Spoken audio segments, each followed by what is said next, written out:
Esta produção é uma homenagem a todos os profissionais da educação envolvidos com a proteção da criança e do adolescente.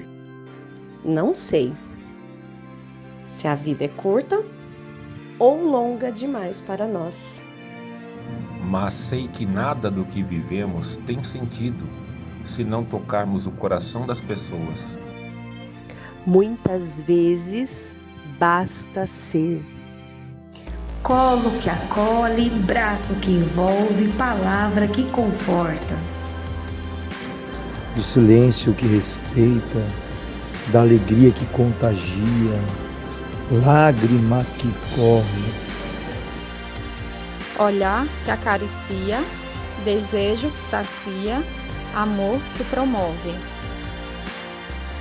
E isso não é coisa do outro mundo. É o que dá sentido à vida. É o que faz com que ela não seja nem curta, nem longa demais. Mas que seja intensa, verdadeira e pura enquanto durar. Um poema da Cora Coralina.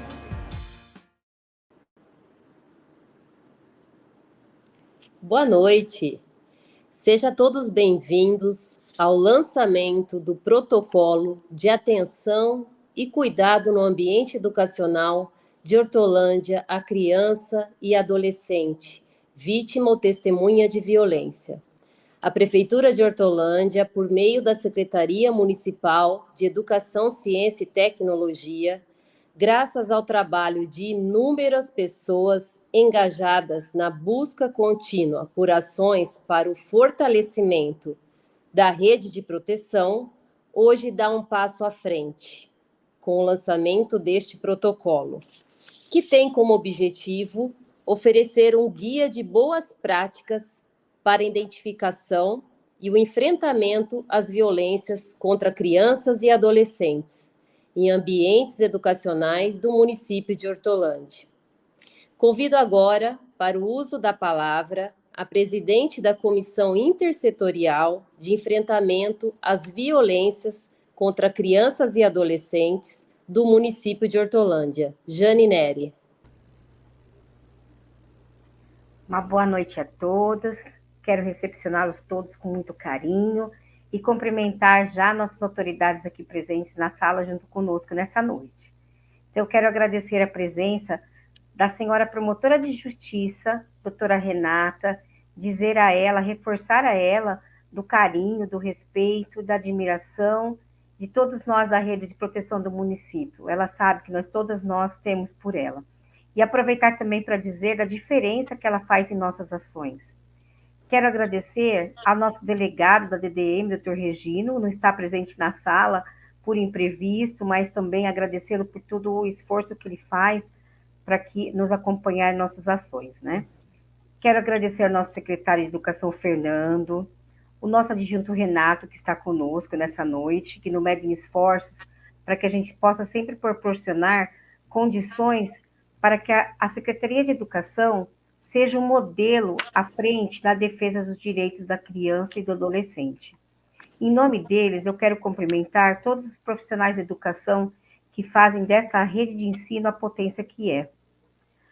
Quero agradecer também ao nosso prefeito Zezé, que não pôde estar presente na nossa sala, mas com certeza vai depois assistir o nosso evento, que é um prefeito que, além de cuidar da cidade como um todo, ele pensa no ser humano em primeiro lugar, e é por isso que nós podemos desenvolver ações dignas para os nossos pequenos. E queria também agradecer a nossa Ana Calissa, que será a nossa palestrante, irá conduzir nossos trabalhos. Agradeço também a todos que nos assistem aí pelo canal do YouTube da Secretaria de Educação. Quero dizer da importância desse documento, né, que hoje vai ser lançado. Ele foi preparado por uma equipe fantástica que não poupa esforços para defender os direitos das crianças e dos adolescentes da nossa cidade. Para essas técnicas não existe sábado, não existe domingo, não existe feriado. São as técnicas do NEM, da Secretaria de Educação.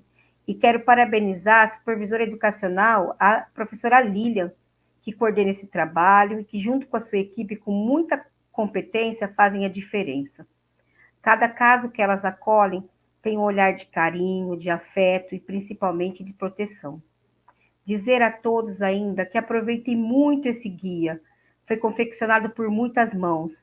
E aqui eu agradeço todos os atores da rede de proteção, o Conselho Tutelar, as outras secretarias que estão diretamente envolvidas com a proteção das crianças e adolescentes. E hoje vai ser aqui lançado para a gente. Que ele sirva de apoio, mas também para um trabalho lúdico, um trabalho comprometido, cumprindo o que é a finalidade dele, que é a proteção integral das nossas crianças e adolescentes do município de Hortolândia. Então, desejo um ótimo encontro a todos. Obrigada, Jane. E agora nós ouviremos a promotora do Ministério Público do Estado de São Paulo, em Hortolândia, a doutora Renata Brandão Lazzarini. Boa noite a todos e a todas. É com grande satisfação que eu venho aqui hoje parabenizar o município pela grande iniciativa, importante iniciativa. Gostaria de agradecer inicialmente o convite da Jane, a presidente da Comissão Intersetorial de Enfrentamento à Violência no município. Gostaria de agradecer a Lilian, a supervisora do NEM, que tem aí um órgão que chegou com a novidade de trazer tantas mudanças para a educação. Já não é tanto tempo que ele já existe, mas tanto ele já fez e está trazendo tantas mudanças na área da educação, mudanças muito positivas. Eu venho acompanhando todas as ações que estão sendo colocadas em prática e tenho tido a oportunidade de verificar como o município tem avançado nas iniciativas e nos resultados por conta, especialmente, da criação do NEM. Gostaria de agradecer o convite do senhor secretário adjunto, o senhor Renato, por contar aqui com a participação do Ministério Público num evento tão importante, e parabenizar o município, em especial a pasta da educação, por essa iniciativa, esse protocolo de atenção e cuidado no ambiente educacional de Hortolândia a crianças e adolescentes vítimas e testemunhas de violência, mostram a preocupação da gestão com esse objeto, com essa finalidade que é tão cara para a sociedade como um todo. Eu sou promotora de justiça da infância e juventude, alguns dos senhores já me conhecem, os que não conhecem, eu, apenas para explicar um pouco do meu trabalho, eu atuo na área jurídica e também na esfera extrajudicial para a proteção dos direitos das crianças e dos adolescentes de Hortolândia. Trabalho com a população em maior situação de vulnerabilidade e risco. E venho aí no desempenho do meu trabalho buscando formas de tentar proteger e cuidar desses meninos e dessas meninas, principalmente os que estão em situação de violência, que são um número grandiosíssimo. Sem a parceria do município, sem a parceria em especial da educação, esse cuidado, essa proteção jamais seria possível. E me traz muita alegria verificar que a educação tem tido esse movimento de garantir esse espaço de acolhimento, de proteção para esses meninos e essas meninas, e a importância desse espaço, desse ambiente educacional, é algo indiscutível. Eu tenho para mim que o espaço da escola, o ambiente da educação, é o espaço onde nós conseguimos melhor garantir um acolhimento, a informação, o cuidado e a proteção para esses meninos e essas meninas. Os senhores já devem saber que cerca de 70% dos casos de estupro, eles acontecem dentro de casa. E os abusadores, os opressores, estão grande parte do tempo acompanhando essas meninas, esses meninos que são vítimas desses abusos. Nos casos das outras violências, esse número é ainda maior, porque o adulto se sente no direito de violar, de violentar. Acontece que na escola, esses agressores, esses opressores, eles não conseguem entrar. E por isso esse espaço é tão importante. Porque a criança tem ali o comparecimento diário, é ali que eles conseguem uma relação de confiança com o educador, conseguem um acolhimento por conta disso e trazer a sua angústia, a sua experiência com base na informação que é oferecida pelo próprio professor. Ali a criança aprende e entende que o que ela está passando, experimentando, não está correto. E ali ela aprende e é orientada que existe a quem pedir ajuda. E ela entende também que ela não é obrigada a se submeter a certas situações, porque aquela pessoa do mesmo sangue que ela diz que ela deve se submeter. Então, é com grande satisfação, grande alegria que eu estou hoje aqui presenciando esse momento histórico de trazer a educação para o lugar que lhe cabe, de grande protetor, de grande acolhedor, de grande fonte de informação para esses meninos e essas meninas, e eu estou com a segurança de que a partir daqui, dessa capacitação, desse estabelecimento, desse protocolo, nós teremos muito mais sucesso na proteção desses meninos e dessas meninas. Eu agradeço muito o convite por estar aqui e eu desejo todo o sucesso nessa empreitada que começa a partir de hoje. Obrigada. Obrigada, doutora Renata, pelas palavras. E agora nós ouviremos nosso secretário adjunto da Secretaria Municipal de Ciência e Tecnologia, Renato Mucilo. Boa noite a todos. Sejam muito bem-vindos a este evento que estamos iniciando. É com grande satisfação que estou aqui para o lançamento deste documento tão importante para a nossa educação.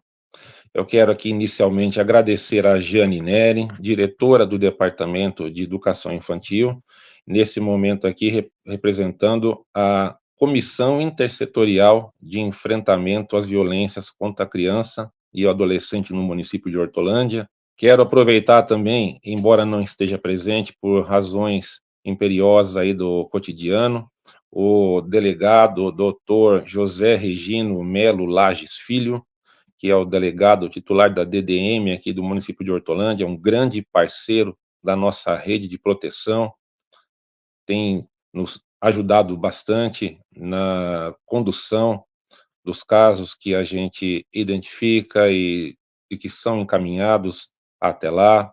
Doutor José Regino, muito obrigado pela sua parceria, sei que está acompanhando, e a educação aqui está sempre à disposição para fazermos um trabalho de forma integrada, sempre primando, né, pela intersetorialidade.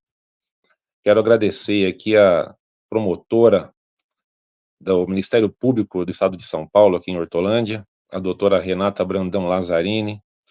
Quero agradecer pelas palavras, doutora. Obrigado aí pela confiança no trabalho da Secretaria de Educação. Exatamente, doutora, por compreendermos que dentro das escolas o agressor não tem o acesso, é que nós entendemos que as nossas escolas, a nossa rede precisa estar cada vez mais preparada para conseguir lidar, identificar com situações que as crianças vivenciam no seu dia a dia, fora dos muros das nossas escolas.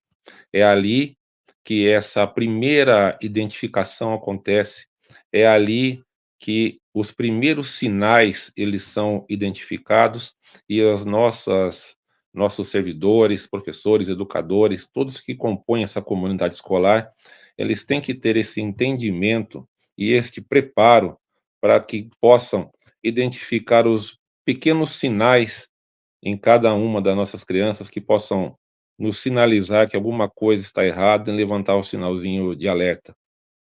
E a partir de então, nós podemos descobrir e desmascarar aqueles que ainda insistem nos dias de hoje cometer violências, atrocidades contra as crianças e contra os adolescentes.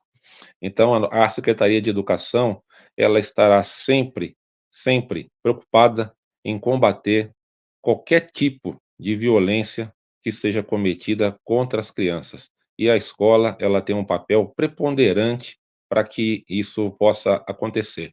É através deste documento que nós vamos poder dar uma contribuição significativa para o fortalecimento da nossa rede de proteção. Então, é neste sentido que a nossa rede estará sempre atuando. É neste sentido que a nossa equipe do Núcleo Educacional Multiprofissional elaborou esse documento, a quem eu quero parabenizar e agradecer por toda a sua contribuição, em nome da supervisora Lilian, estender o meu agradecimento a toda a equipe que arduamente tem trabalhado dia a dia da nossa rede, atuando em casos que a gente identifica a todo instante. Infelizmente, ainda a gente identifica muita coisa e a gente espera que, com isso, nós possamos deixar um sinal de alerta para os abusadores, para as pessoas que ainda insistem em tratar a criança de forma violenta, que eles saibam que a Secretaria de Educação, a nossa rede de proteção, ela está atenta e sempre estará, e cada vez mais, para a proteção dos nossos adolescentes, das nossas crianças, todos que frequentam as nossas escolas do dia a dia. Nós não podemos mais admitir que atos de violência ainda ocorram. Quero agradecer ao nosso secretário Fernando por todo o apoio, prefeito Zé Gomes, que é um prefeito que sempre apoia e investe na educação do município, um prefeito preocupado em trazer melhorias para a nossa educação. Nós temos muitas coisas positivas que ainda acontecerão esse ano, muitas novidades. A gente tem uma equipe que é composta por diversos departamentos, que é o fundamental, o infantil, a segurança alimentar e nutricional, departamento administrativo financeiro, departamento de serviço, educação, ciência e tecnologia. Todos esses departamentos trabalham de forma incansável para que a nossa educação seja cada vez melhor, para que a educação pública do município de Hortolândia seja cada vez mais uma educação de qualidade. Então, eu agradeço também a todos os diretores do departamento, agradeço a toda a supervisão educacional, que também está muito próxima do núcleo educacional multiprofissional, no dia a dia, nas nossas escolas, a toda a coordenação pedagógica, em nome do Donizete, o Departamento Pedagógico de Formação, a todos que compõem a rede, diretores de escola, todos os gestores, enfim, é uma rede comprometida, é uma rede que está envolvida nessa discussão, na pauta da proteção das crianças e dos adolescentes do nosso município, e a gente acredita que a educação de Hortolândia está dando um passo muito importante. Estávamos conversando hoje, eu e a Jane, e ela tem me relatado que nas pesquisas que elas fizeram, que não se tem conhecimento em nenhum outro município, se tem, não publicizaram, de um ato e de uma iniciativa como a nossa, que é a produção de um documento norteador para a nossa rede. Um documento que trará as diretrizes para que a nossa rede possa atuar de forma cada vez mais efetiva. Então, isso é um grande ganho, é um grande avanço que nós estamos tendo, que nós esperamos que seja modelo para todos os municípios do estado de São Paulo e Brasil afora. Então, isso para nós é motivo de muito orgulho, de muita alegria. E, por fim, eu quero agradecer a nossa palestrante de hoje, a Ana Luísa Calisto, que é uma militante pelos direitos da criança e adolescente, ela que já está conosco já há um bom tempo, uma grande parceira que tem trazido contribuições significativas para nós, a partir da sua experiência, das suas vivências, e hoje aqui, mais uma vez, ela poderá contribuir conosco numa discussão que é bastante pertinente e muito importante. Então, Ana, muito obrigado mais uma vez pela sua presença, pela sua participação, e a todos eu desejo uma noite muito produtiva, que seja hoje um marco significativo, mais um passo que a educação do município está dando na contribuição do fortalecimento da nossa rede de proteção. E a todas as demais secretarias parceiras, o meu muito obrigado por estar sempre conosco nessa missão tão importante e fundamental que é a proteção das nossas crianças. A todos uma boa noite e muito obrigado. Obrigada, Renato, pelas palavras. Convido agora a supervisora educacional do NEM, Núcleo Educacional Multiprofissional, para alguns informes. A Lilian Lima. Boa noite, tudo bem? Bom, os nossos sentimentos hoje são os mais alegres possíveis, porque a gente está exatamente sem palavras aqui para dizer o quanto nós temos aqui de pessoas. A gente olhou aqui quantas pessoas ao vivo, todas essas autoridades, e tem sido um percurso lindo no trabalho aí na proteção à criança e adolescente. Mas vamos lá, que a minha fala é muito breve aqui. Alguns recadinhos. Dúvidas sobre qualquer assunto relacionado à formação. A gente mandou um documento, mas podem surgir dúvidas. Então, contate o gestor da sua escola, um dos gestores, que fará contato conosco aqui do núcleo. Imediatamente vocês terão as respostas, tá bom? Então, qualquer tipo de pergunta que tenham. E a gente já entra nesse movimento ético no chat, porque a gente tem aqui muitas pessoas convidadas. Então, a gente pede que dúvidas relacionadas à formação ou outras dúvidas quaisquer que surgirem, que a gente guarde para mandar por e-mail para o núcleo. Eu vou disponibilizar aqui daqui a pouquinho, junto com toda a equipe técnica, o e-mail do núcleo, para que venha, através dos gestores, para o núcleo, que a gente use o chat hoje para perguntas relacionadas à formação, à temática, ok? O formulário para o lançamento das presenças estará disponível ao final da fala da Ana Calisto, que logo mais será apresentada. Então, ela vai terminar um pouquinho antes, tá? Uns 5 minutinhos antes, e lá estará o link, tá bom? Para que vocês preencham. E, última informação, o curso terá certificação, ok? Desejamos a todos, então, em nome do NEM, uma ótima palestra.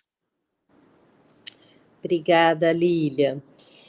E para completar esta noite, apresento então a vocês ela, que é militante pelos direitos das crianças e adolescentes desde 2008, é escritora com 7 obras publicadas, delegada emérita dos direitos das crianças e adolescentes, além de ser membro do Comitê Nacional de Adolescentes pela Prevenção e Erradicação do Trabalho Infantil. Com vocês, Ana Luísa Calisto. Boa noite a todas, boa noite a todos. Primeiramente, eu quero dar início a essa noite, que como a Lilian, a Jane disseram, é uma noite de gratidão, de comemoração, de celebração, de todo esse processo que nós vivenciamos na construção desse protocolo, mas nós começamos agradecendo a você, que dispôs desse tempo para participar dessa noite, do início dessa jornada formativa que vamos atravessar juntos. Quero muito agradecer a cada um e a cada uma que se dispôs para contribuir com seus comentários, para ouvir, aprender e se tornar muito mais do que um profissional da educação, que só vocês sabem que já é muita coisa, mas, sobretudo, um ávido defensor dos direitos de crianças e adolescentes dentro e fora do ambiente escolar. Para isso, eu quero fazer um agradecimento não só a vocês que estão assistindo, mas cada um e cada uma que tornou esse momento possível. Então, eu começo agradecendo a promotora, a doutora Renata Brandão Lazzarini, quero agradecer também o secretário adjunto de Educação, Ciência e Tecnologia, o Renato, agradecer a Jane Neri, que está representando a comissão intersetorial, agradecer também a supervisora educacional, que vem aqui representando o núcleo, o NEM, a Lilian Lima, e dizer a cada um e a cada uma de vocês que eu estou com uma tela auxiliar, só para ficar de olho aqui no chat, acompanhando os comentários de cada um de vocês, saber que nós estamos com 1.252 pessoas ao vivo assistindo conosco, é de fato que nós já sabíamos que é o grande comprometimento do município de Hortolândia com a garantia efetiva dos direitos de crianças e adolescentes. E aqui, quando nós falamos dessa garantia, nós pensamos na criança como um ser plural.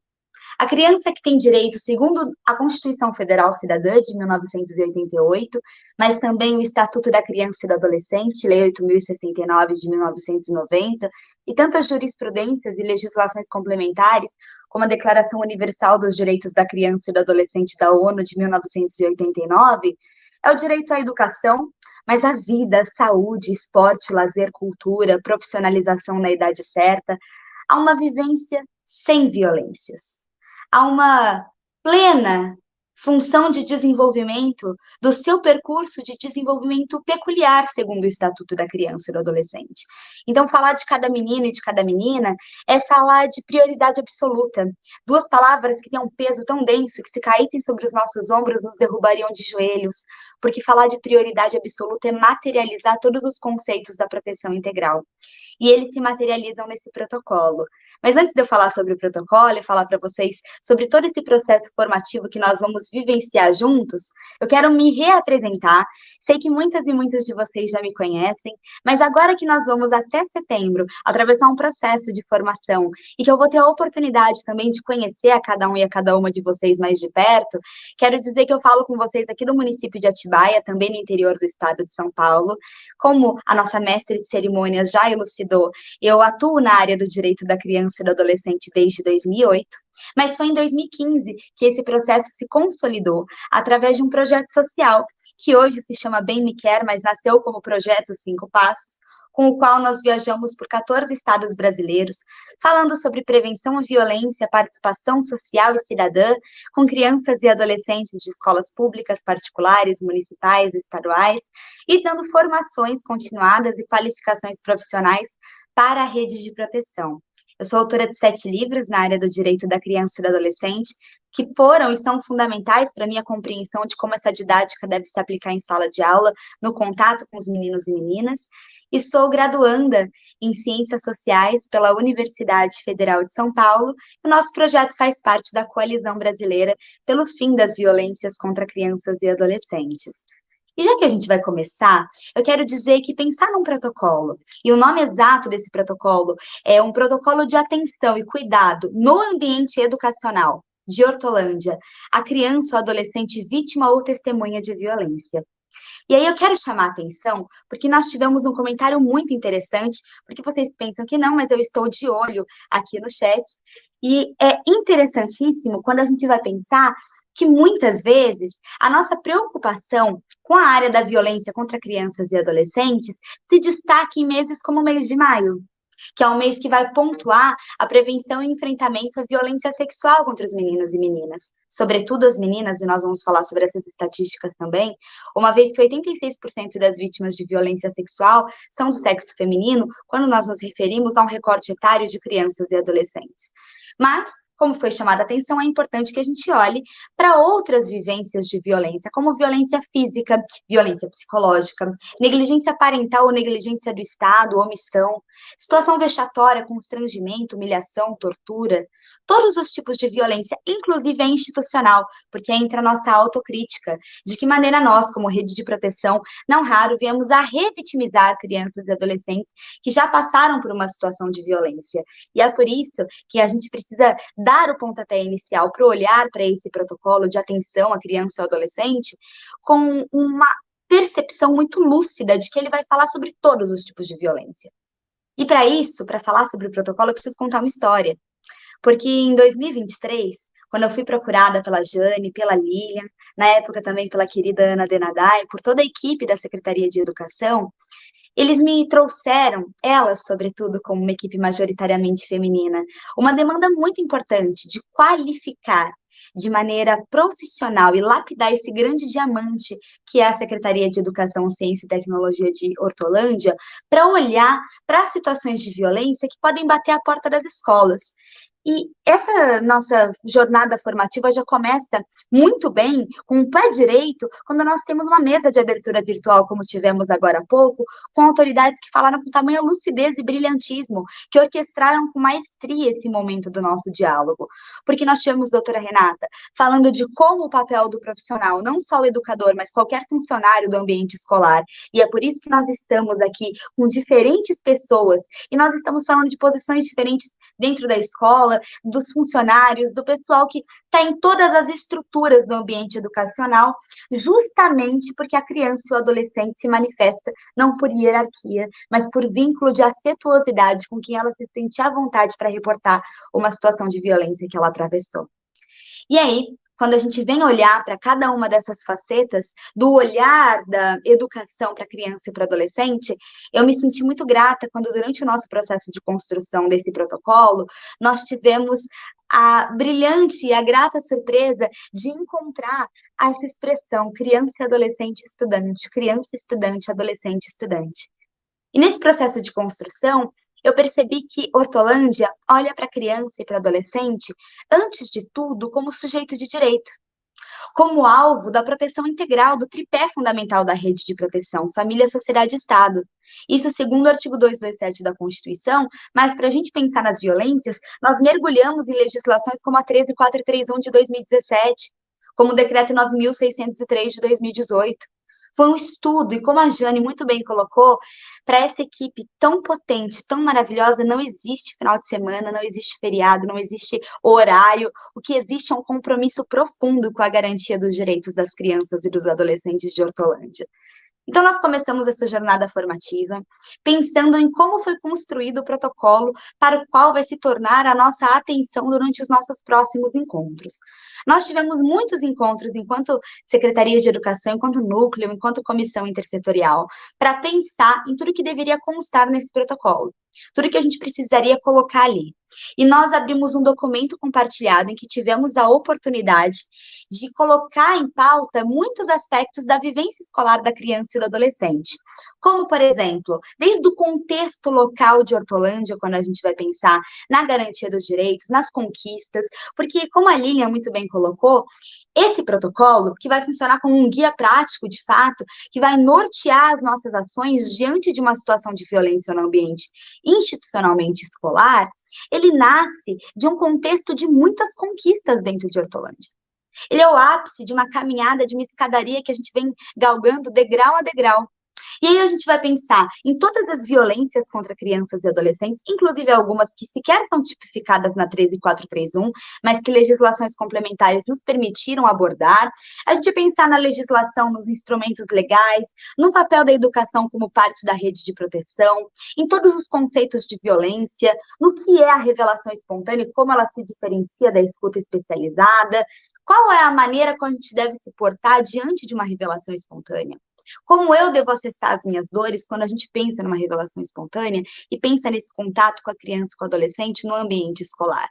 E aí pensar na educação contra a violência, nos protocolos de ação, nos roteiros para reunião de pais e familiares, pensar numa estrutura institucional da rede de proteção em Hortolândia. Então, quando a gente vai pensar nesse olhar para a criança e para o adolescente, quando a gente vai pensar nesse cuidado com os nossos meninos e meninas, nós estamos pensando, sobretudo, na união intersetorial integrada da rede de proteção. E é aqui que eu quero chegar. Porque você que está assistindo, esse é o nosso primeiro aprendizado enquanto jornada formativa, você é rede de proteção. Você que está acompanhando, você que vem para participar dessa formação pela primeira vez, uma vez que nós temos mais de 1.300 pessoas aqui presentes participando conosco, você já é rede de proteção. E digo mais, se eu interrompesse esse nosso momento de formação e fosse até o supermercado, a fila do banco, a farmácia, e eu decidisse convocar as pessoas que estão na fila para ouvir uma fala sobre educação positiva, sobre técnicas não violentas de conscientização parental, para pensar em proteção integral de crianças e adolescentes, eles também são rede de proteção. Porque eu já citei, e vou citar muitas vezes, vocês vão me cansar de me ouvir falar sobre ele, o artigo 227, que é a verdadeira alavanca, é o gancho que impulsiona a construção do ECA, ele nos traz que a família, a sociedade e o Estado são rede de proteção. Quando nós pensamos em família, aqui é o provedor original da garantia dos direitos dos meninos e meninas. E o Estado vem não tão somente assegurando direitos fundamentais, quanto ele vem também no olhar para a política pública de restabelecimento de direitos quando essa criança, esse adolescente já sofreu algum tipo de violência. E aí nós temos a sociedade, que é essa galera da fila do banco, da padaria, da farmácia, do supermercado, que eu poderia abordar, que tem o papel enquanto denunciante que não se omite diante de uma realidade violenta. E a educação, aqui numa lógica intersetorial da incompletude institucional, se encaixa enquanto Estado. Então, você, sim, faz parte não só da rede de proteção, mas do sistema de garantia de direitos à criança e ao adolescente.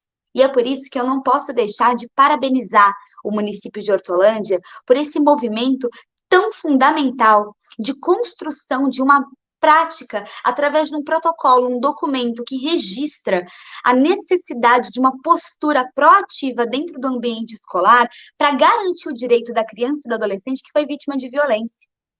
A maior parte das estatísticas que nós temos, quando nós pensamos que mais de 30% da nossa população acredita ser aceitável algum tipo de medida física para correção ou disciplina de uma criança ou de um adolescente, sobretudo na primeira infância, o que é ainda mais assustador, mas as estatísticas mais precisas que nós encontramos são relativas à violência sexual, porque ainda é muito imensurável e sutil quando a gente vai falar de uma violência que não é física ou sexual.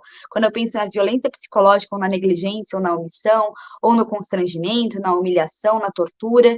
Então, quando a gente vai pensar só como recorte na violência sexual, nós entendemos que 72% desses casos de violência acontecem pelas mãos de familiares. E 71% desses casos acontecem dentro da casa da criança. E eu convido vocês a pensar, você, criança ou adolescente, você frequenta a sua casa, logicamente, que é o seu ambiente de socialização primário. Pode ser que a sua família, independentemente da formação religiosa, cultue alguma religião, frequente algum espaço nesse sentido.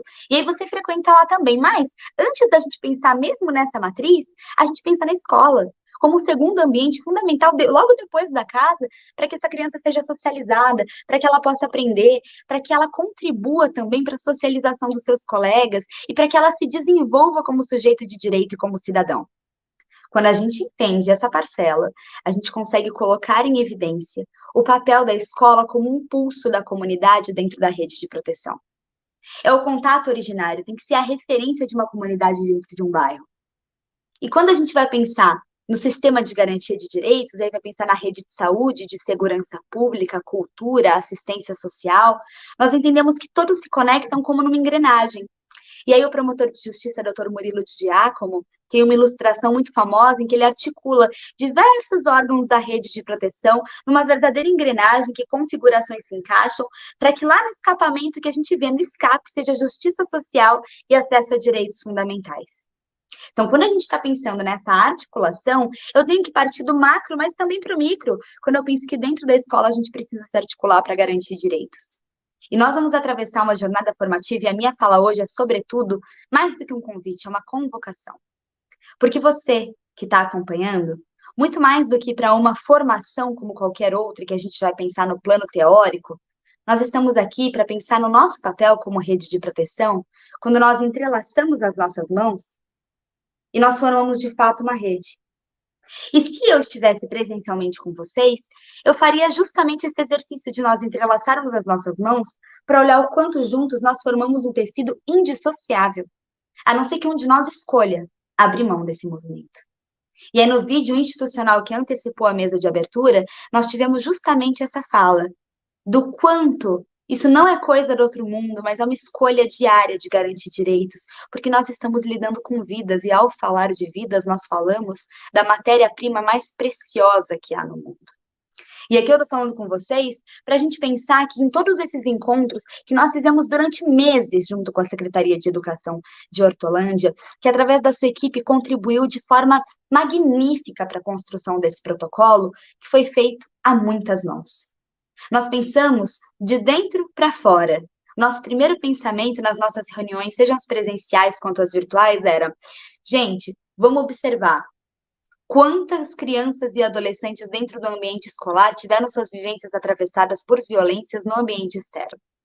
E mais do que isso, quando elas vão para a escola, como elas se sentem diante da funcionária que trabalha ali no setor da cozinha e da merenda, do pessoal da limpeza, do secretariado, da gestão da escola, da coordenação, dos professores e professoras, da zeladoria. Vamos trazer todo mundo para uma grande roda para a gente pensar em como essa criança e esse adolescente pode se sentir mais à vontade para se abrir. E aí não só pensar como a gestão educacional do município de Hortolândia, mas pensar também na gestão da escola, pensar também nos educadores, nas educadoras, pensar também nos funcionários, e aí cada fala de cada um dos representantes do município, quando a gente teve dentro da Secretaria de Educação esse olhar muito sensível para dizer esse protocolo precisa se comunicar diretamente com as especificidades de quem está na ponta, porque a educação é o gargalo de muitas das violências. Quando eu penso na revelação espontânea, eu penso de fato num gargalo que escoa muitas dores de meninos e meninas. E vocês vão observar, com acesso ao protocolo em mãos, que ele não é para ser um instrumento para ser lido uma única vez. Nós estamos construindo juntos, e por isso eu agradeço imensamente pela confiança no nosso trabalho, à Secretaria de Educação de Hortolândia, um processo formativo em que nós vamos olhar para esse protocolo sob diferentes aspectos.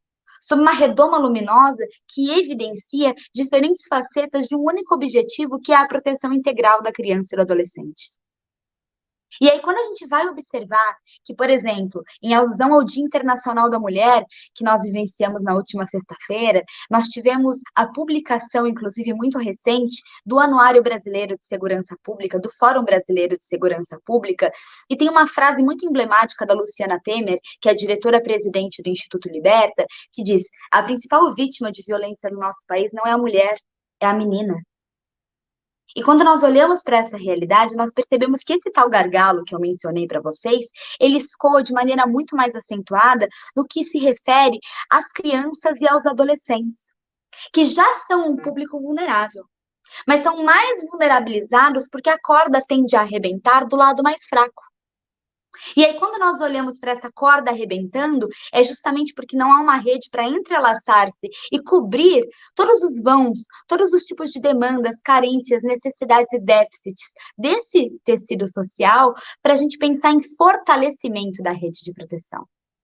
Tendo feita toda essa introdução, eu gosto muito de me lembrar de Paulo Freire, e eu sei que muitas das frases de Paulo Freire têm se tornado citações de orelha, porque a gente fala e vê citando em rede social, e isso parece que vai perdendo um pouco do valor. Mas eu, como estudiosa dentro das ciências sociais, das práticas pedagógicas de Paulo Freire, e não estou falando só de construtivismo, mas estou falando de prática pedagógica para alfabetização e para socialização e para garantia de direitos, eu devo lembrar a vocês de uma frase que está inclusive no meu livro Bem Me Quer, Mal Me Quer, que é: não se pode falar de educação sem amor. A educação é uma prática de afetuosidade, e eu não quero aqui repetir falas absurdas que trazem que, mas a gente precisa falar que, independentemente da desvalorização que existe em muitos lugares do Brasil, dos educadores e das educadoras, que há amor, e esse amor deve sustentar tudo. Eu não estou dizendo isso.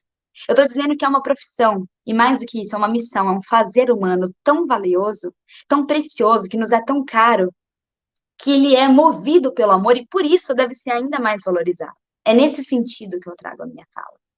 E quando nós trazemos esse lugar da escola como um ambiente para o qual vão escoar muitas revelações espontâneas, nós entendemos justamente o objetivo desse protocolo. Um protocolo que vai olhar para a revelação espontânea como a fala que é jorrada da criança e do adolescente no momento que ela precisa compartilhar suas dores. E quando eu falo de qualquer violência, seja física, psicológica, sexual, patrimonial, institucional, negligência parental ou do Estado, alienação parental, o que for, eu estou resumindo em 2 palavras que se trata de um assalto desumanizante à infância brasileira. É um assalto que desumaniza, porque Herbert de Souza, muito conhecido como Betinho no nosso país, que lutou tanto pela erradicação da fome, escreveu um dia que se eu não vejo na criança uma criança, é porque alguém já a violentou antes. E o que eu vejo é o que restou de tudo que lhe foi tirado. Quando nós pensamos nessa frase, eu acredito que muitos de vocês vão se lembrar das crianças com quem vocês convivem diariamente. Daquele menino ou daquela menina que era super comunicativo e começou a parecer acuado, triste, com uma postura cabisbaixa, com um olhar vazio. Ou então uma menina que era muito afável, muito afetuosa e começou a ficar incomodada ao menor sinal de um toque adulto. Ou daquele menino super inteligente que tirava excelentes notas e começa a ter não só um quadro de evasão escolar, que pode progredir sim para evasão escolar, mas também de queda no rendimento escolar e de queda dos seus níveis de socialização para com os seus pares, uma mudança na sua postura. Estou falando daquela menina que aparece com um comportamento hipererotizado precocemente e que só o olhar do profissional educador movido pelo amor é capaz de entender que ela não é assim por sua natureza, mas que existe a mão de um adulto por trás que a silencia para não contar o que acontece e a convence através de um falso canto da sereia de que aquilo é normal. E aqui eu retomo uma das falas que nós trouxemos da doutora Renata, quando ela diz: a criança que vai entender na escola que foi vítima de violência. E não estou falando só da violência sexual, porque dentro da minha trajetória como projeto Bem Me Quer, eu já tive muitas experiências de crianças que vêm narrar que o titio foi mexer porque foi passar pomada, mas é esquisito, porque quando a mamãe passa pomada não dói, porque quando o titio passa pomada dói. Ou o padrasto, que a gente tem que lembrar que 44,4% dos casos de violência sexual, lamentavelmente, são praticados por pais ou padrastos. E a gente sabe que a figura familiar é predominante em todos os tipos de violência. Ah, não, porque ele vai procurar uma joaninha toda noite, é a nossa brincadeira. E aí ele me deita na cama e ele procura a joaninha. Não estou falando só desse cenário em que a violência sexual é apresentada como brincadeira, como o canto da sereia, como um segredinho nosso. Estou falando da violência física. Nossa, mas como é que a criança não entende que ela é vítima de violência física? Tá doendo? Ela não entende porque ela pensa que isso é natural, porque o pai passou por isso, a mãe passou por isso, os avós passaram por isso, os tios passaram por isso. E aí, quando a gente olha sob essa perspectiva, é a criança que vai para a escola ou o adolescente que vai para a escola e escuta: olha, você não pode apanhar na escola, porque se você tiver apanhado na escola, quando você chegar em casa, você vai apanhar em dobro. E ele aprende que o melhor recurso de defesa é o ataque. E ele se volta dessa forma. Estou falando de violência psicológica, de uma criança e de um adolescente que escuta diariamente que é um lixo, que não serve para nada, que só dá trabalho, só dá despesa, pelo menos trabalhasse. E a naturalização de todas as outras violências. E por isso ele já vem numa posição defensiva, deixa de se abrir, deixa de enxergar que ele tem potencialidades, e quando ele percebe, ele está reproduzindo essa questão da violência contra outras crianças e outros adolescentes no seu ambiente escolar. E vou repetir, se eu não vejo na criança uma criança, é porque alguém já a violentou antes. O que eu estou vendo é o que restou de tudo que lhe foi tirado. E é daí que eu chamo de assalto desumanizante, porque lhe foi furtada a sua essência, porque lhe foi furtada a sua inocência, porque lhe foi assaltado o seu olhar para o mundo com gentileza e com a possibilidade de acreditar no outro, com a possibilidade de ver esperança. E eu sei que é muito trabalho. E não vou mentir para vocês, nós temos uma longa jornada de trabalho pela frente, mas vai valer tanto a pena. Vai valer a pena porque nós vamos ter encontros mensalmente. E nós vamos nos encontrar. E eu vou passar ao final da minha fala todas as minhas redes sociais para que vocês possam me mandar mensagem. Demora um pouquinho, mas eu respondo todo mundo. E para que vocês possam acessar, e aí vai haver a comunicação da melhor maneira possível, o drive que eu vou disponibilizar com o Anuário Brasileiro de Segurança Pública, com um documento do protocolo que vai ser distribuído e vocês vão receber a versão em PDF, vocês vão ter acesso para poder fazer a leitura. E, repito, todos os materiais que estarão no Drive, tudo que a gente colocar, inclusive a gente vai colocar muitos materiais de apoio relativos à nossa jornada formativa, mas, sobretudo, o protocolo não é um material para ser lido de uma única vez. Assim, eu vou sentar com o meu protocolo e eu vou ler página a página, e quando eu terminar, eu vou fechar. E aí eu nunca mais vou tocar no assunto. Não, é para ser um material de consulta, é para ficar na prateleira, é para ficar aberto dentro da pasta, é para ficar dentro do seu computador, é para ter salvo no celular, é para estar nos favoritos, é para deixar salvo numa conversa do WhatsApp, é para ter grifos marcados no bloco de notas, é para eu encontrar vocês nas escolas posteriormente, ver ele todo rabiscado, cheio de anotação, cheio de post-it, para vocês trazerem dúvidas no processo formativo, porque é isso que a gente quer. Esse nosso encontro inicial, ele é a abertura da primeira página. Eu estou contando para vocês que é um protocolo feito a muitas mãos. Desde o título até o rodapé, cada uma das palavras foi cuidadosamente pensada e revisada e olhada de novo. Os nossos encontros virtuais com a equipe do núcleo, da secretaria, da comissão, de todos os parceiros e parceiras, foi fazer uma exegese, de fato, de todo o material para que ele chegasse às mãos de vocês como algo que pode ser consultado. Sabe quando a gente vai para o metrô ou para qualquer espaço público que a gente tem aquele quadro de vidro e está lá, quebra em caso de emergência? É e não é o caso do protocolo, porque não é para usar só nas questões de emergência, mas é para nortear o nosso cuidado com as crianças e os adolescentes.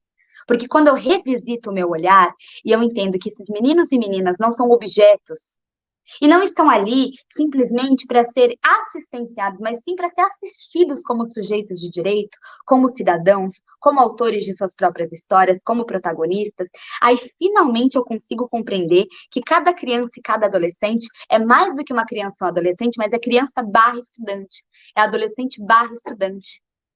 Está ali usufruindo não de um privilégio, mas da garantia de um direito fundamental.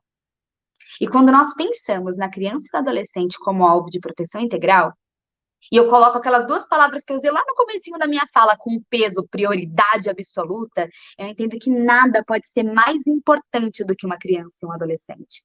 E aqui nós temos uma das perguntas que fala sobre a exposição da criança e do adolescente ao ambiente das redes sociais, que fala sobre a erotização precoce dos meninos e meninas, e nós vamos tratar de tudo isso. Mas só aproveitando que eu dei uma olhada no chat, vou fazer um parêntese sobre isso, porque está dentro do protocolo, quando nós pensamos que toda forma de manipulação psicológica, que não deixa de ser uma violência moral, contra a criança ou adolescente, porque eu acho engraçadinha essa criança fazendo uma dança, ou porque eu acho fofo uma frase de baixo calão sendo dita por uma criança, tudo isso é uma violência psicológica. E no nosso primeiro encontro, e inclusive ainda hoje eu dou mais alguns spoilers para vocês, mas no nosso primeiro encontro efetivo, logo após o lançamento, que a gente vai ter no próximo mês, nós vamos falar de cada uma das violências. Nós vamos passar pela exegese que nós fizemos junto com o protocolo, com a construção desse guia prático, e nós vamos olhar para cada uma das tipificações pensando em exemplos. E esse é um caso de violência psicológica que erotiza precocemente e torna essa criança mais vulnerável a uma violência sexual sem uma denúncia, porque se ela já está tão habituada a um ambiente erotizado, a falas erotizadas, músicas sexualizadas, a uma postura erotizada precocemente, hipersexualizada, como ela vai identificar que a sua dignidade sexual foi ferida? E eu estou dando spoiler da formação para vocês. É que eu estou vendo aqui os comentários, eu fico extremamente feliz de ter essa participação tão assídua. E por isso, vocês podem ficar tranquilos. Inclusive, quando vocês tiverem que nos procurar, inclusive pelas redes sociais, não esperem o próximo mês, o próximo encontro, me manda uma mensagem, vou passar as minhas redes sociais, vou colocar aqui nos comentários, depois a gente fixa. Vocês podem me mandar mensagem, podem fazer perguntas, que à medida do possível eu vou respondendo todo mundo. Vou passar também o meu e-mail, ficar à disposição de todos vocês. Vai ter no Drive material de consulta. Por que eu estou dizendo isso? Porque quando Antônio Cândido vai descrever direitos humanos, ele faz isso num contexto da redemocratização do nosso país, segundo a Constituição Federal Cidadã de 1988. Então, quando a gente vai pensar nessa Constituição, quando a gente vai pensar nesse momento, a gente já começa com essa fala que é trazida também no comentário, quando a gente vai pensar nos direitos humanos e no que quer dizer um direito humano. E vocês sabem que ele é muitas vezes acompanhado de uma série de estigmas, de uma série de imagens muito falsas e caricatas que vão falar sobre ele. Mas o que são direitos humanos? Direitos humanos nada mais são do que simplesmente um olhar para tudo que é indispensável para a vivência humana. Quando a gente vai olhar para a vivência humana, o que é indispensável? Porque hoje fez um calor danado aqui em Atibaia, provavelmente em Hortolândia foi ainda mais quente. Para mim é indispensável como ser humano, depois de um dia longo de trabalho ou de escola, ou do que quer que seja, eu chegar na minha casa, tomar um banho fresco, colocar uma roupa confortável, me alimentar de uma comida que me satisfaça e que possa me nutrir, ter acesso a um meio de entretenimento, de lazer, de descanso. Para mim, Ana Luísa, isso é indispensável, não como privilégio, mas como direito fundamental de cidadã. Imagina para uma criança e para um adolescente que é prioridade absoluta. O que é indispensável? E aí eu quero fazer uma provocação para vocês, porque justamente quando a gente traz, dentro do direito à literatura, que é um ensaio do Antônio Cândido, que eu vou acrescentar no Drive, para quem tiver interesse de ler como bibliografia complementar, ele diz que quando você anda pelas ruas, e você vê muitas vezes nas grandes cidades, principalmente como São Paulo, crianças dormindo ao relento, crianças cujas próprias famílias exploram em situações de trabalho infantil, porque o sustento que os pais conseguem garantir é ínfimo e é muito inferior ao mínimo para a subsistência. E aí eu vou para minha casa e deito a minha cabeça no travesseiro muito tranquila, pela consciência de que não é comigo, o meu indispensável está garantido. Então, qual que é o meu olhar crítico que eu estou trazendo aqui para vocês? É justamente quando a gente vai olhar para essa realidade e pensar, o que é indispensável para mim não pode ser dispensável para o outro. O que é indispensável para mim, Ana Luísa, que é tudo isso que eu falei, desde um bom livro, até ir numa peça de teatro, até ter uma cama confortável para dormir, até ter um chuveiro, tudo isso é indispensável para a minha vivência plena. E não deveriam ser privilégios, devem ser direitos fundamentais. É olhar para a criança que está na sala de aula e pensar, para ela é indispensável também. Se para mim é indispensável, quando eu estou passando por uma situação difícil, ter alguém com quem conversar, para essa criança é mais indispensável ainda, porque ela é nossa prioridade absoluta.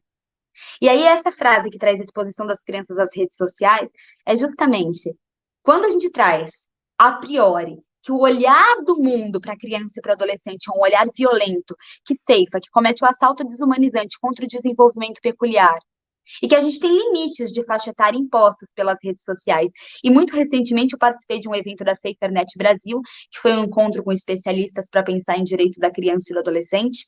E nesse encontro com especialistas, nós olhamos para todos os perigos que podem existir na internet para crianças e adolescentes, ainda mais agora com inteligência artificial, realidade virtual e ambientes imersivos dentro desse espaço dos internautas, dentro da web.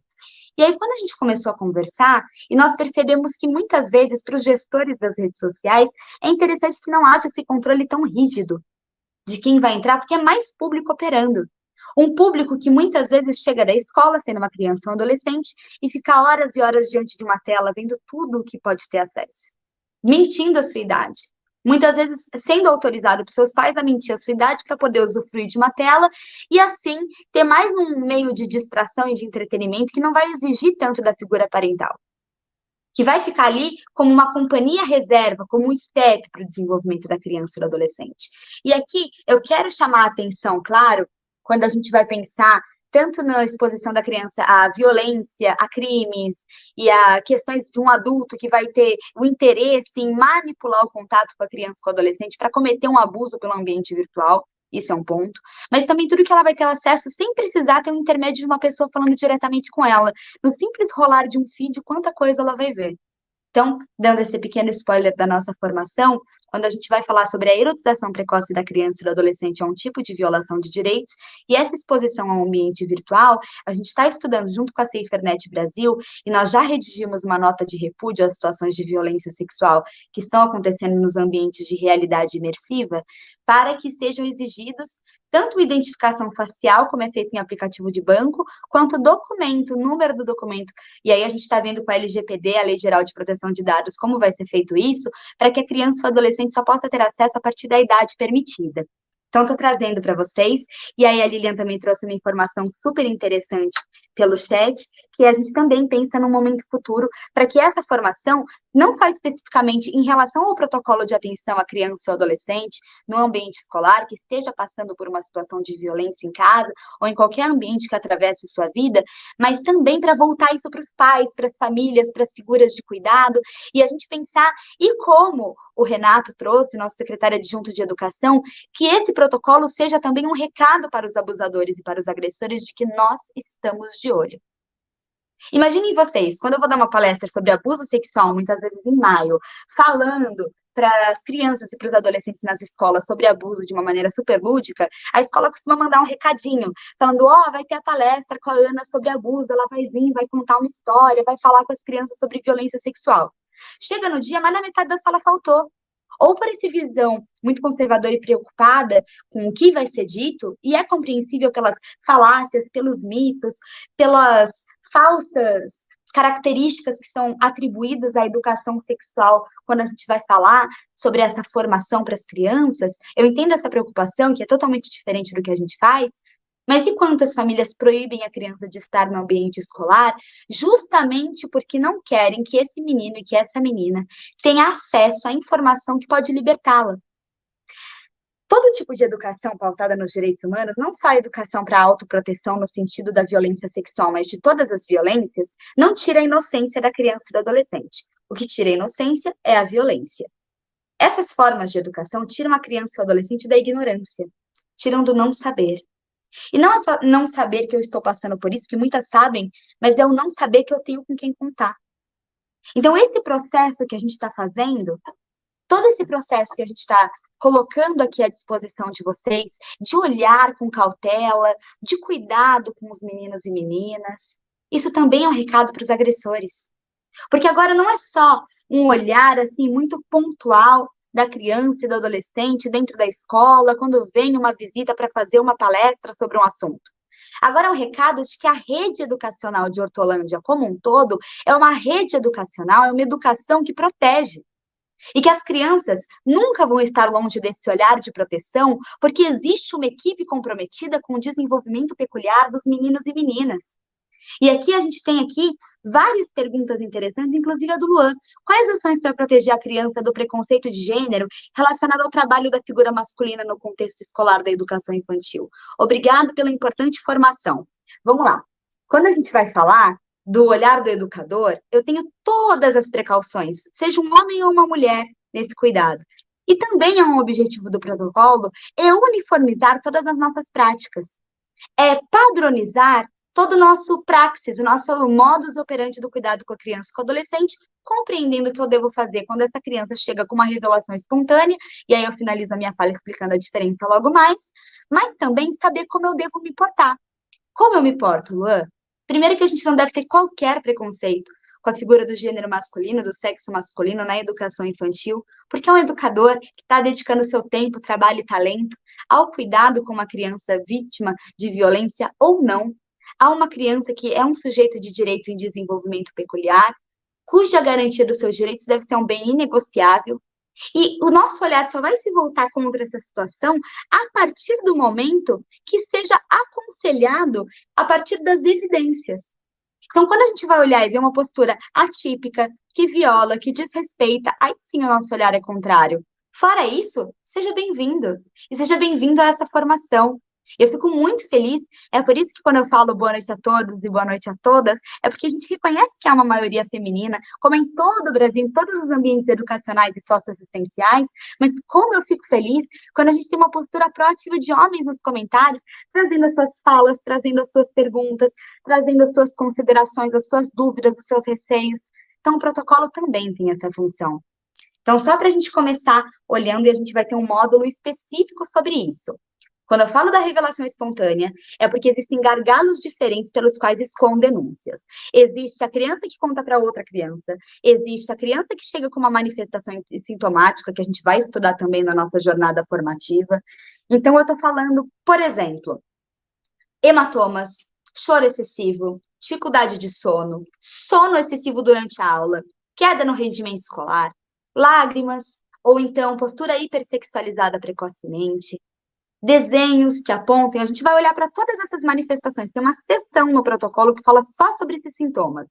Não pense que a gente está dando essa explicação agora. Agora eu estou só pincelando para vocês saberem que existe uma vastidão de possibilidades. Então, eu observei pelo comportamento da criança. Se chama suspeita. Agora, é muito diferente da revelação espontânea. A revelação espontânea é quando a criança te procura e fala, tia, tio, pro. Ou então, tia da merenda, tia da limpeza, quero conversar com você, diretor, diretora, coordenador, coordenadora. Tá acontecendo tal coisa. E aí ela conta com você para operar essa denúncia. E aí nós vamos nos debruçar, nós vamos mergulhar através desse fluxo da revelação espontânea em todas as práticas possíveis para o direcionamento de uma denúncia. Nossa, mas aí eu preciso investigar, porque eu não sei se a criança está falando a verdade. Nós sempre vamos partir do pressuposto de que a criança está falando a verdade. Além do que é raro o fato da criança poder estar dizendo alguma coisa que destoa da realidade, nós precisamos olhar para esses meninos e meninas, sobretudo como alvo de uma política de proteção integral que só vai desacreditar quando as evidências aconselharem a isso. E você, professor, professora, educador, educadora, funcionário da escola, você não é investigador, você não faz parte da Polícia Civil. Nosso trabalho não é investigar se essa criança está falando a verdade. Também não é falar agora você vai contar para a coordenadora e para o diretor e para a professora. Não, você é rede de proteção. Foi como a gente começou essa noite. Você tem poder nas mãos para fazer algo a respeito. Você pode dirigir todo o seu olhar através da ficha de identificação de violência, através do direcionamento dessa denúncia para o Conselho Tutelar, e nós vamos ver que através da Lei Henri Borel, da Lei Menino Bernardo, de todas as legislações complementares que nós vamos estudar, que essa é uma prática obrigatória, não só como postura civil, como postura cidadã, como sociedade, mas como Estado, porque você representa o Estado através da escola, e a escola, através do artigo 56 do ECA, tem a obrigação de comunicar à autoridade competente ocorrência de denúncia, ou de suspeita, ou de revelação espontânea de violência contra criança e adolescente. Vocês estão acompanhando o que eu estou dizendo? E aí, quando a gente vai olhar, e sim, aqui a gente tem um comentário super interessante, a gente tem um olhar dentro do protocolo para as crianças com deficiência, até porque, segundo a Unicef, elas estão 9 vezes mais vulneráveis a uma circunstância de violência. A gente está falando não só de neurodivergência, mas também de deficiência física, porque muitos agressores se aproveitam da dificuldade de verbalização da criança justamente para praticar uma violência e fazer com que ela não entenda, ou com que ela não compreenda que aquilo é errado, ou que ela seja mais facilmente manipulável, ou então seja chantageada, seja ameaçada. Muito importante esse questionamento. E aí, quando ocorre uma violência com a criança, a responsabilidade, na verdade, ela é da denúncia. Não é que a escola é responsável pela ocorrência da violência. Até porque o único responsável pela ocorrência da violência é aquele que foi omisso e aquele que violentou de fato. Mas a escola tem responsabilidade por denunciar se essa violência foi descoberta no contexto escolar. Isso tudo a gente vai entender. Mas não no lugar de falar, agora a escola é responsável por tudo. Porque eu sei que vocês já estão com uma carga de trabalho enorme, que vocês já se esforçam muito, que vocês têm uma dedicação incrível, em tempo integral, é de manhã, de tarde e à noite, quando não está planejando, quando não está construindo, quando não está executando, quando não está em sala de aula. Mas é trazer não como mais uma atribuição, mas como um alicerce que vai sustentar todas as atribuições, como um suporte. E aí a gente está falando aqui, o educador... Então, quando a gente fala de qualquer tipo de acusação, a medida de proteção para a criança e a medida ao profissional são coisas distintas. Então, qual que é a nossa pergunta aqui? Quando existe uma acusação contra o profissional, seja do sexo feminino ou masculino, que eu sei que também é uma preocupação de vocês de ser blindados contra qualquer situação de acusação, seja injusta ou seja válida, de situação de violência dentro ou fora do ambiente escolar. A escola, o que ela faz? Ela denuncia o que a criança trouxe, o que a suspeita aconselha, ou o que chega através de uma fala preocupada em relação a uma revelação da violência que pode ter acontecido. Não é a escola que vai investigar. Quem investiga é a Polícia Civil, não é nem o Conselho Tutelar. Mas foi para o Conselho Tutelar. O Conselho Tutelar vai aplicar medidas de proteção a essa criança, seja de urgência, através da Lei Henri Borel, seja medidas de proteção, que estão lá no artigo 101, de 1 a 7 do ECA. Ele também pode requisitar serviços públicos. Se foi uma suspeita de violência sexual, tem que ter profilaxias de saúde. Se foi violência física, tem que ter exame de corpo de delito, tem que ter coleta de vestígio, enfim, atendimento psicológico, uma série de coisas. Quem vai buscar punição, responsabilização, é o processo administrativo, primeiro que corre, para o qual, muitas vezes, para a segurança do próprio educador ou educadora, para não sofrer algum tipo de resistência, algum tipo de rigidez, de ser afastado daquele contexto enquanto é feita a apuração dos casos, e existe uma medida de investigação pela Polícia Civil. Mas, em momento nenhum, o objetivo é punir arbitrariamente. É por isso que nós vamos também trabalhar aqui como a gente se blinda, tendo uma postura profissional, padronizada, baseada e embasada num protocolo, num guia prático de ação. Mas o que você está se baseando para agir dessa forma quando essa criança está falando? Olha, o município de Hortolândia, através de uma formação profissional, tem um protocolo que foi construído a muitas mãos dentro da equipe, do núcleo, da comissão, e a partir disso nós estamos passando por essa jornada formativa para que a gente lapide, porque vocês já são um diamante bruto, a ser lapidado, a somar conhecimentos, a trocar experiências, e a partir disso ter todo um embasamento, tanto de legislação quanto de jurisprudência e de prática, para poder operar em sala de aula. E aí, quando a gente vai falar que a família deixa de aceitar em alguma situação, aí, independentemente da família aceitar ou não, o nosso papel é denunciar. E aqui eu já trago mais uma informação.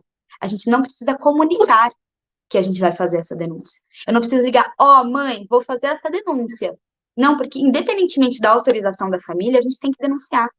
Independentemente da família dizer que concorda ou não, porque muitas vezes não é que a família não aceita que está acontecendo uma violência, ou aquilo é hereditariamente introjetado na família a ponto de achar que bater, que xingar, que maltratar a criança é natural e faz parte da educação, da disciplina, da correção, ou então é conivente porque aquela violência é vinda de alguém que mantém aquela casa dentro do sustento, dentro de toda a sua dinâmica financeira, ou seja, é o agressor quem põe o pão na mesa. Então, às vezes é mais do que não aceitar, às vezes é não querer enxergar e não querer que isso seja denunciado. E aí, qualquer pessoa pode sim, Camila, denunciar, não precisa ser um órgão. Qualquer pessoa pode denunciar como sociedade, Disque 100 ou Conselho Tutelar. Você pode discar sem fazer uma denúncia anônima, ou você pode entrar em contato com o Conselho Tutelar. E eu não estou falando só de escola, estou falando de você. Se você fora do ambiente escolar tem uma criança que mora com uma família sua vizinha e está passando por uma violência, você não precisa estar numa instituição para dirigir essa denúncia.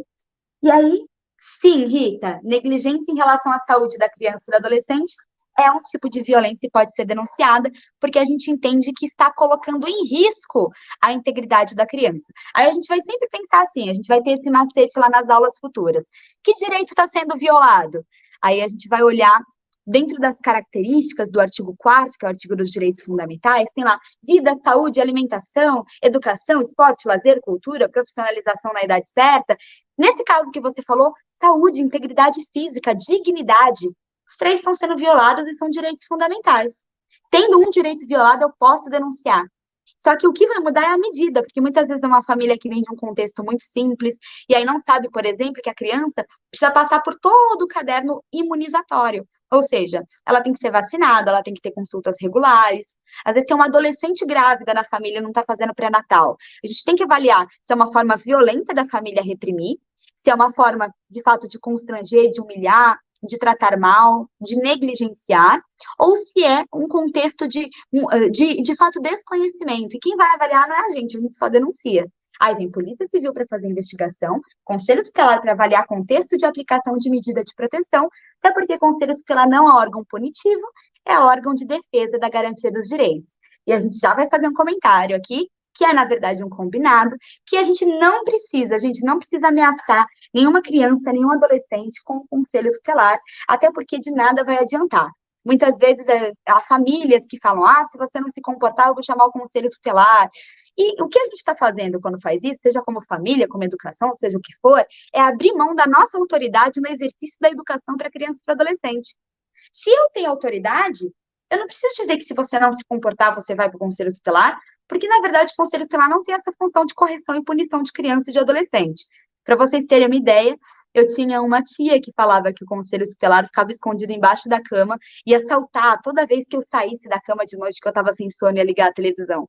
Então, não é dessa forma que a gente prepara a criança, porque se eu tenho medo de você, não é para você que eu vou dirigir uma denúncia de uma violação de direitos. Eu digo que se você não se comportar, há consequências, que a gente precisa conversar, que não é assim que se faz. Tudo certo? Todo mundo acompanhando? É ótimo que vocês estão trazendo contribuições. Fico muito feliz que vocês estão gostando. E aqui tem uma pergunta também da Camila, falando de casos de educadores que podem ser acusados de violência e que aí, quando comprovado que não houve, então, vamos falar de mostrar a verdade, ou incentivar, inocentar. Quem inocenta é a justiça. Aí não é o poder público. Quem inocenta é o setor judiciário. Mostrar a verdade, de que forma a gente pode evidenciar isso? Trazendo de volta a pessoa para dentro daquele local, porque, de fato, o que pode acontecer é uma acusação imprudente, uma acusação que não confere. Mas aí a gente também precisa avaliar, Camila, se essa acusação, ela vem da criança e do adolescente. Pode acontecer? Pode, mas garanto a vocês que é a ínfima minoria dos casos. Quando uma criança fala, a gente precisa ter todo o olhar, porque se ela está inventando, outra violência aconteceu. Como que ela tem esse repertório para inventar que foi vítima de uma violência grave? Só para eu trazer para vocês. E aí, mais do que isso, quando a gente vai colocar dessa forma, é olhar para a criança e para o adolescente como alguém que muito raramente acusa inveridicamente. E quando essa acusação vem de um adulto, e aí seja numa forma de alienação parental, seja numa forma de tentativa de prejudicar o outro, tem que ter todas as medidas administrativas cabíveis para que essa pessoa não seja prejudicada, porque a gente sabe que existe um prejuízo moral, existe um prejuízo profissional, e é por isso que aí cabe ao meio da justiça. O que a gente vai focar aqui é no nosso meio educacional. Agressão psicológica numa criança não verbal. Traremos na aula de manifestação sintomática. Vou guardar algumas curiosidades de vocês, algumas dúvidas para as nossas próximas aulas. A gente está caminhando para o encerramento do nosso encontro de hoje.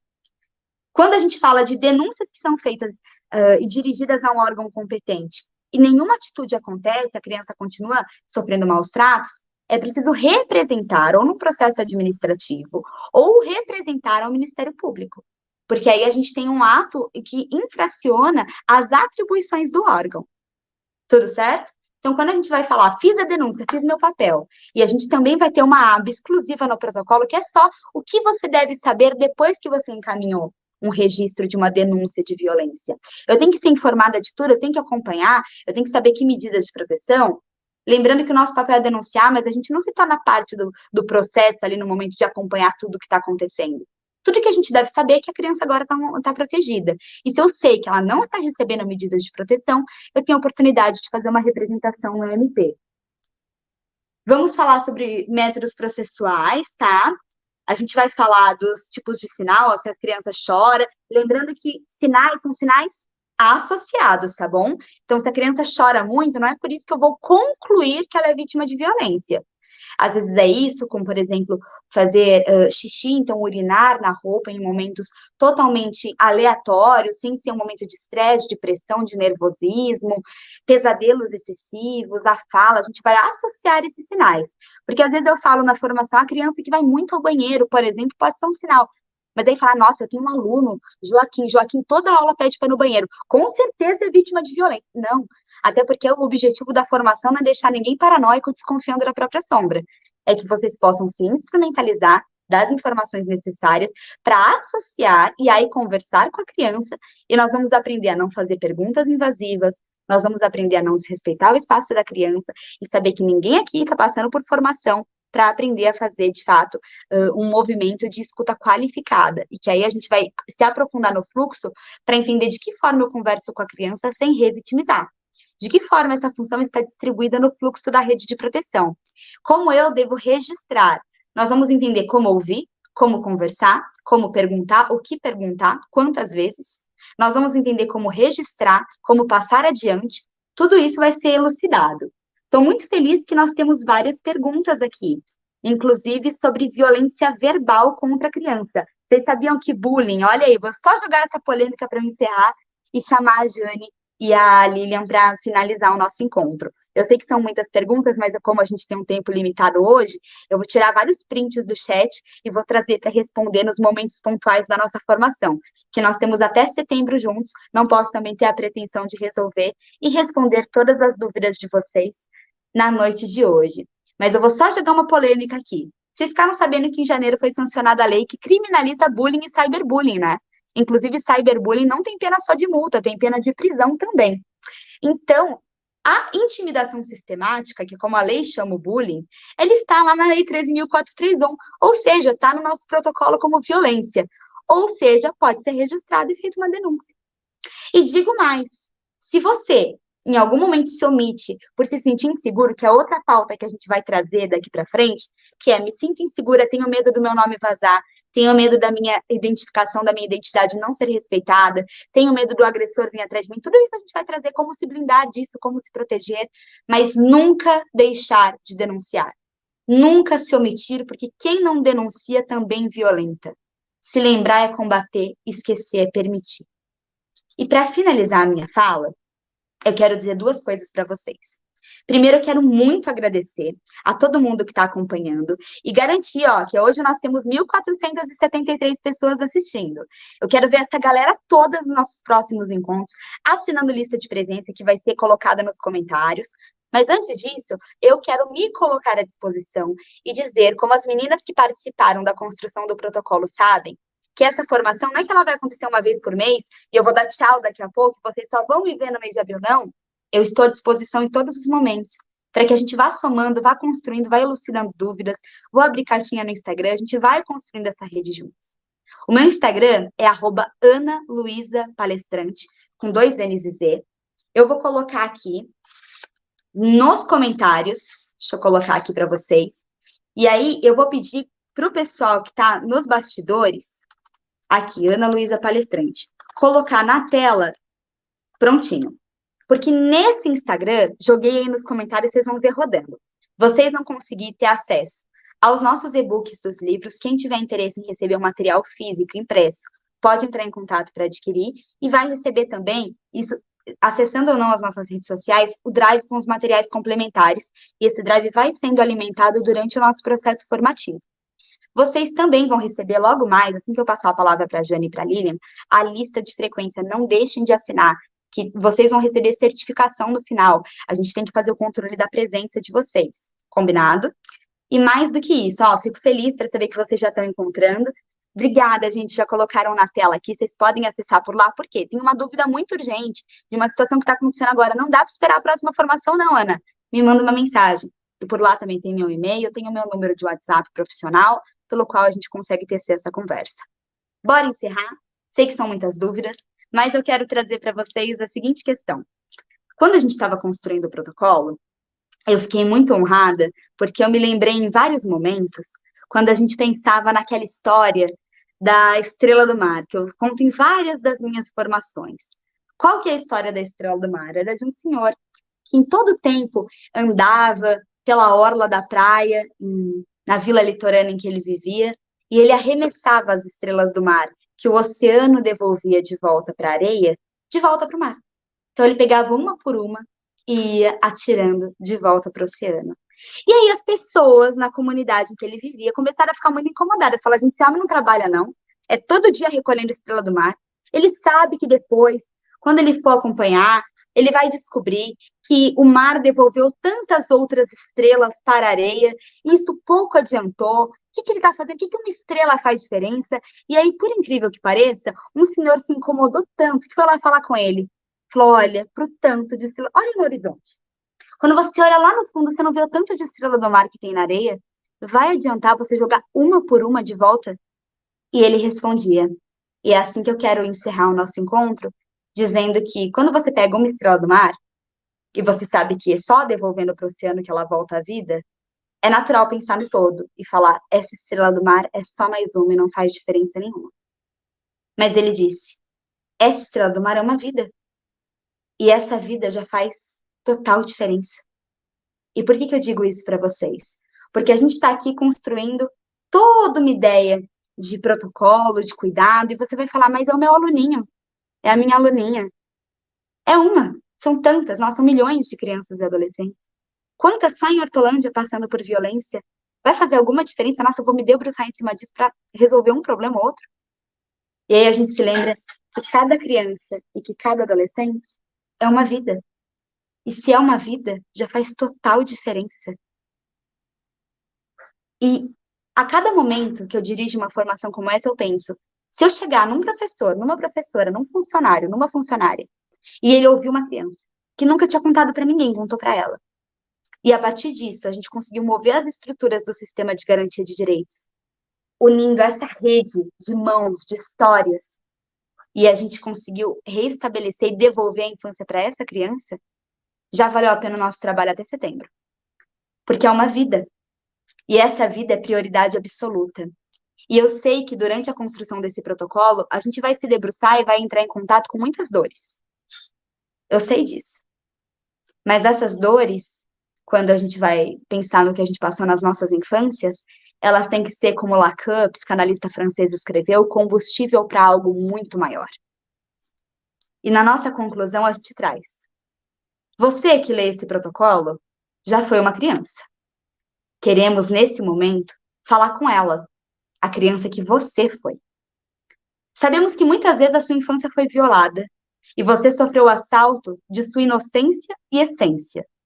Entendemos que nenhum de nós nunca esteve imune a situações de violência e que não é raro que essas violações representem bloqueadores emocionais no momento que nos vemos diante de uma criança estudante que está vivenciando algo muito parecido com o que nos mutilou no passado. Nós reconhecemos as limitações de cada um e de cada uma, porque atrás de todo profissional existe um ser humano, que é, sem dúvidas, resultado da soma do adulto que é hoje com a criança que foi um dia. Mesmo diante de tantas dores e traumas, não podemos nos furtar com nosso papel protetivo, de acordo com tudo que foi pontuado nesse guia. Como educação, temos conexões fundamentais com família, sociedade e Estado. Também há limitações, isso é inquestionável, mas diante de uma criança estudante em situação de sofrimento emocional ou de violência, devemos ser capazes de escutar tudo que ela tem a dizer. Amparar sua queda como uma verdadeira rede, bem estruturada, deve ser capaz de fazer. E evitar novos sofrimentos a partir da denúncia, sem para isso prometer o que não é capaz de cumprir. E caso você que está me ouvindo esteja enfrentando dificuldades para romper com esses bloqueadores ao tocar nesse assunto, procure ajuda profissional, atendimento psicológico, para lidar com a complexidade e o peso desses traumas. Você não tem culpa por ter sofrido essa violação. Pelo contrário. Mas não podemos reproduzir violências na vida das crianças e estudantes que dependem de nós para sua proteção integral. Quem não denuncia também é violento. Tem esse guia como material de consulta, um instrumento de trabalho e um parceiro diante de situações tão delicadas e ásperas, para que possamos ser apoio, ser colo e, sobretudo, ser rede de proteção. Eu não podia deixar de encerrar minha fala, lembrando vocês do que Madre Teresa de Calcutá um dia disse, que é: você é uma gota no oceano. Não há dúvidas, você é uma estrela do mar, mas sem essa gota, o oceano seria menor.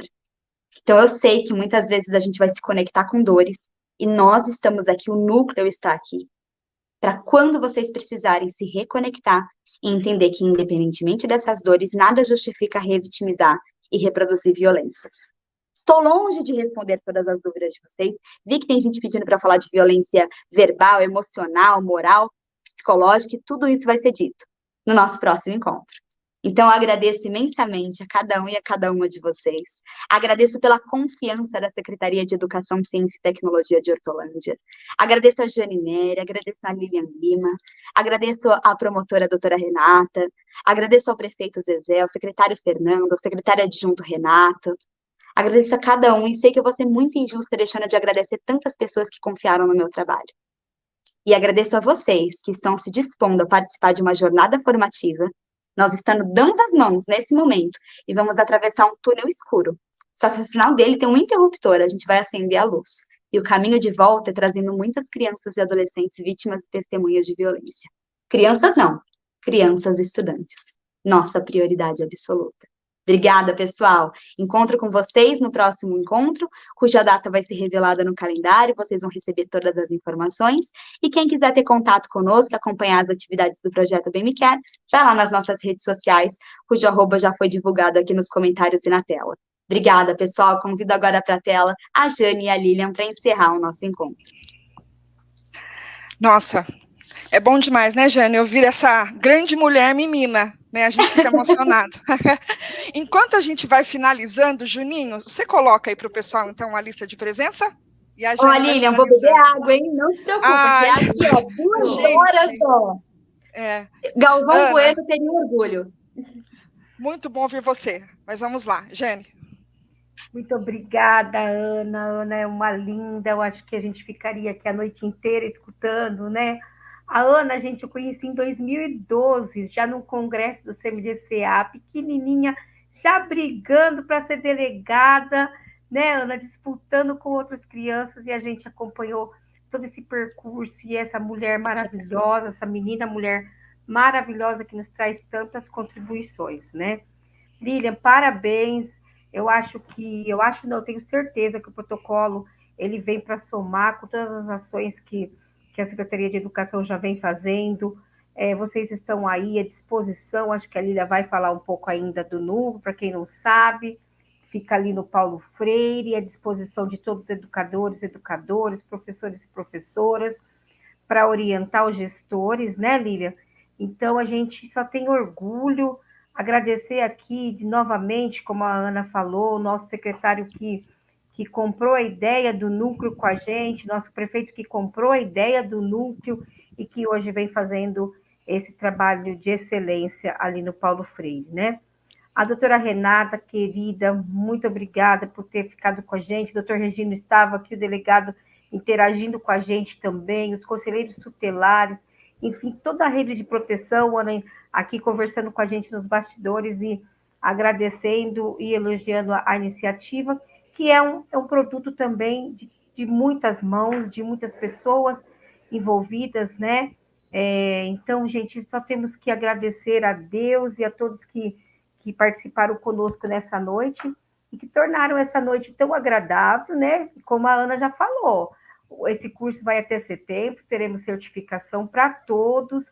Então, no próxima data que a Lilian, depois com a equipe, vai divulgar, nós esperamos de novo as 1.500 pessoas, batemos 1.500 pessoas, né, Ana, para te ouvir, e não é novidade. Toda vez que a Ana está em Hortolândia, a gente bate recorde aí de se não for ao vivo, depois o pessoal ainda assiste o que fica gravado. Então, boa noite para todas e todos, e muito obrigada viu, Ana, por tudo. Lília, parabéns pelo excelente trabalho. Minha última fala é bem breve.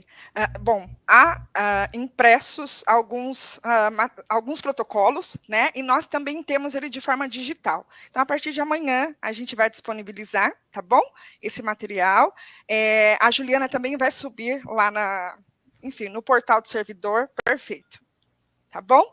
Eu acho que é isso. Para as pessoas que assistirão depois, o Juninho, a gente agradece aqui, que é a pessoa que está nos bastidores, não apareceu, né, Juninho? Mas muito obrigada.